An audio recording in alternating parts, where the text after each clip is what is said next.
રામ મંદિર મૂર્તિ પ્રતિષ્ઠાને અનુલક્ષીને ભુજ સ્વામિનારાયણ મંદિર દ્વારા મહારથ યાત્રા સાથે અનેક કાર્યક્રમોનું આયોજન. ભુજ અને 24ના મંદિરો રામ નામના રંગે રંગાશે.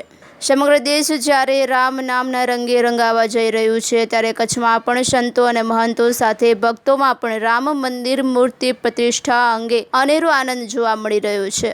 ભુજ સ્વામિનારાયણ મંદિર ખાતે રામ મંદિર મૂર્તિ પ્રતિષ્ઠા મહોત્સવનું આમંત્રણ આજરોજ સ્થાનિક સમિતિના મહાનુભાવોએ ભુજ મંદિરના મહંત સદગુરુ પુરાણી સ્વામી ધર્મનંદનદાસજી, વરિષ્ઠ સંતો પાર્ષદ જાદવજી ભગત, સદગુરુ સ્વામી દેવકૃષ્ણદાસજી, કોઠારી સ્વામી દેવપ્રકાશદાસજી, સદગુરુ સ્વામી જગત પાવનદાસજી, સદગુરુ સ્વામી નિરંમુક્તદાસજી, સદગુરુ સ્વામી પુરુષોત્તમ સ્વરૂપદાસજી, પૂજારી સ્વામી હરિમુકુંદાસજી, કોઠારી સ્વામી લક્ષ્મણ પ્રકાશદાસજી, ભંડારી કોઠારી દિવ્ય સ્વરૂપદાસજી તથા સ્વામી દેવવિહારી દાસજી વગેરે સંતો, વહીવટી કોઠારી મુરજીભાઈ શિયાણી, ઉપકોઠારી જાદવજીભાઈ ગોરસિયા વગેરેની ઉપસ્થિતિમાં અર્પણ કરવામાં આવેલ. જય શ્રી રામ.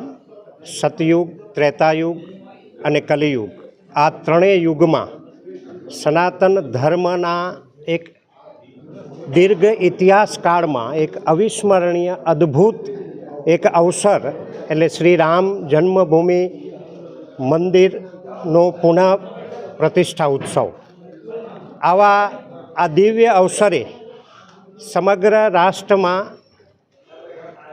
ધર્મ ક્ષેત્રના પૂજ્ય મહંતો, સંતો, અધ્યક્ષો, સમાજ જીવનના પણ અનેક વિવિધ ક્ષેત્રના અગ્રણીઓને આ અવસરે 22 જાન્યુઆરી 2024ના પુનઃ પ્રાણ પ્રતિષ્ઠા અવસરે સૌને ટ્રસ્ટ તરફથી હાર્દિક આમંત્રણ છે.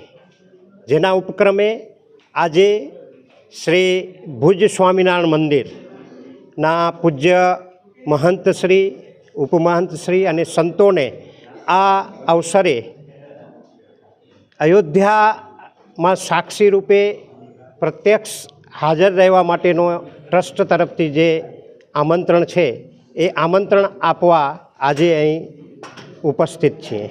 એ જ રીતે કચ્છના વિવિધ ધર્મ સંપ્રદાય, ધાર્મિક સ્થાનોના અગ્રણીઓને, જૈન સમાજ, શીખ સમાજ તમામને આ અવસરે આમંત્રણ આપવામાં આવ્યું છે. ઘણા સમયથી રાહ જોઈ રહેલા હતા.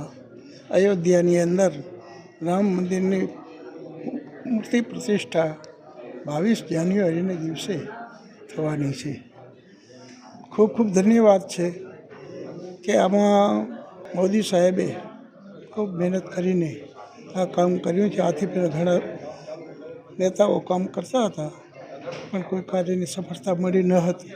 પણ અત્યારે તો ખૂબ સારામાં સારું કામ થયું છે ને એ સાજા હિન્દુસ્તાનની અંદર બધા આપણા હિન્દુ સમાજના દીકરાઓ બધા ખૂબ લાભ લઈ રહ્યા છે. અને બધાએ આ પ્રસંગની અંદર આવો એવો મહોત્સવ જોવાને માટે એ દુનિયાભરમાંથી બધા હરિભક્તો, હિન્દુ સમાજના સર્વ હરિભક્તો બધા આવી કરી અને એ ખૂબ દર્શનનો લાભ લેશે. અને આ દુનિયાની અંદર આવો પ્રસંગ તો કોઈ થયો નથી ને થશે પણ નહીં. કારણ કે આ મંદિર છે સર્વે હિન્દુઓને માટે એક સંસ્થારૂપ કેન્દ્રરૂપ બનેલું છે. અને એમાં બધા હરિભક્તો દર્શનનો લાભ લઈ કરી પોતાના આત્યંતિક મોક્ષ સુધારશે. અને આ બધું કામ કરવા જેવું છે. અને તેમાં અમે બધા હરિભક્તો અને બધા સંતો અમારા ખૂબ પ્રેમથી ભાગ લઈ રહ્યા છે. અને વિશેષની વિશેષ હજી પણ અમે આ બધી વાતો સાથ સહકાર તમે આપશું.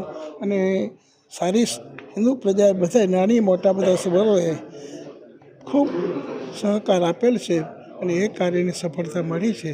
તો ખૂબ ખૂબ ધન્યવાદ છે. હું તો કહું આ બધા કાર્યકર્તાઓ તમને બધાને ખૂબ અમે ખૂબ આશીર્વાદ આપીએ છીએ કે તમે આ સાથે રહી કરીને કામ કરો છો.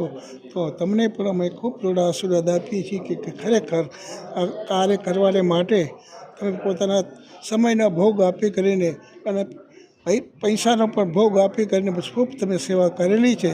તો એ સેવાને અમે ખૂબ બિરદાવીએ છીએ અને અમે ખૂબ રાજી છીએ. અને આવા નવા કરતા હંમેશા તમે રહેજો. અને આ હિન્દુ મહત્ત્વ પણ વધારે રહે એવી અમારી ખૂબ અંતરની ભાવના છે. તો વિશેષપણે મારે વધારે કહેવા જેવું નથી. તમે બધા સુજ્ઞ છો, સમજો છો, એટલે જે કંઈ કરી રહ્યા છો એ સારાને માટે તમે કરી રહ્યા છો. તમારો કોઈ સ્વાર્થ નથી, પણ એક જ ઈચ્છા છે કે આ બધા હિન્દુ પ્રજા એક થઈને રહે અને આપણો સમાજ, હિન્દુ સમાજ સારા ગૌરવને પ્રતિષ્ઠા કરતો થાય. એને માટે અમે ખાસ કરીને તમે બધાને એ જ અમારી ભલામણ છે કે તમે સાથે રહી કરી આપણું ગૌરવ હંમેશા જળવાઈ રહે એ પ્રમાણે તમે કરતા રહેજો. આ અવસરે એક ભારતીય તરીકે ને એક સનાતની તરીકે આપણે શું કહી શકીએ? જોકે આપણા વડવાઓએ પુરુષાર્થ કર્યો, પ્રાણોની આહુતિઓ આપી, સંઘર્ષો કર્યા અને સેંકડો વર્ષો સુધી આપણે જેની રાહ જોઈ એ સુવર્ણ અવસર જ્યારે આપણે આંગણે હોય ત્યારે આ બ્રહ્માંડમાં સૌથી વધારે કોઈ ભાગ્યશાળી હોય ને તો ત્યારે આપણે બધા જેટલા સનાતનીઓ છીએ, જેટલા ભારતીયો છીએ એ બધા જ સૌથી વધારે ભાગ્યશાળી છે. 22 તારીખનો દિવસ એ આપણા જીવનમાં ક્યારેય ન વિસરાય, ક્યારેય ન ભૂલાય એવો એ દિવસ બનવો જોઈએ. એના માટે પૂજ્ય મહંત સ્વામીએ કચ્છની સમસ્ત પ્રજાને આહ્વાન કર્યું છે કે આવો, ભગવાન રામચંદ્રજી પધારતા હોય ત્યારે આપણે ઘરમાં બેસી ન રહીએ, ભગવાનના વધામણા કરીએ. કેવી રીતે?